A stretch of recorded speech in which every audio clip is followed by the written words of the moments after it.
अमन गोयल एक successful businessman था गुरुग्राम का, जिसका टाइल्स का बिजनेस काफी बूमिंग था। उसके परिवार की उनके कुल देवता एंसेस्ट्रल डेटी के मंदिर जो बेरी, हरियाणा में था में बहुत डीप फेथ थी। जब अमन के घर उनके पहले बच्चे का जन्म हुआ तो खुशी के मौके पर उसने मंदिर के लिए 10 लाख रुपए डोनेट किए ताकि मंदिर में एक सिटिंग हॉल बनाया जा सके। जब हॉल रेडी हुआ तो एंट्रेंस पर एक छोटी सी नेम प्लेट लगाई गई जिसमें लिखा था, donated bye Aman Goyal upon birth of his first child. सब कुछ भक्ति और ग्रैटिट्यूड के इमोशन से भरा था। पर फिर सवाल उठा, क्या इस 10 लाख रुपए डोनेशन पर जीएसटी लगता है? Provisions as per CBIC clarification, अगर कोई रिलीजियस इंस्टीट्यूशन किसी डोनर का नाम एक नेम प्लेट या बोर्ड पर लिख देती है सिर्फ ग्रैटिट्यूड दिखाने के लिए, तो ये सप्लाई ऑफ सर्विस नहीं माना जाता।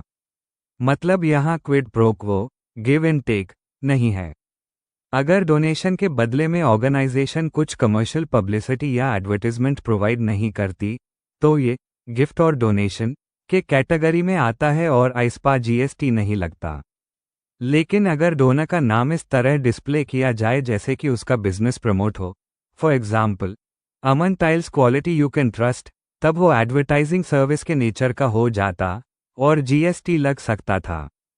फैक्ट्स ऑफ द केस, अमन गोयल ने 10 लाख रुपए डोनेट किए एक चैरिटेबल ऑर्गेनाइजेशन को जो section 12AA of the income tax act 1961 के अंडर रजिस्टर्ड है। डोनेशन दिया गया एक रिलीजियस एंड चैरिटेबल पर्पस के लिए, मंदिर के सिटिंग हॉल के कंस्ट्रक्शन के लिए। नेम प्लेट पर सिर्फ लिखा था, donated bye Aman Goyal upon birth of his first child. कोई बिजनेस या प्रमोशनल कंटेंट नहीं था। मंदिर ट्रस्ट ने अमन को कोई कंसिडरेशन या कमर्शियल बेनिफिट रिटर्न में नहीं दिया। कंक्लूजन, इस केस में अमन गोयल का डोनेशन प्योरली फिलैंथ्रोपिक नेचर का है, मतलब भक्ति और ग्रैटिट्यूड के इमोशन से दिया गया है, बिजनेस प्रमोशन के लिए नहीं। मंदिर ट्रस्ट ने सिर्फ एक एक्नॉलेजमेंट दिया है, कोई सर्विस प्रोवाइड नहीं की।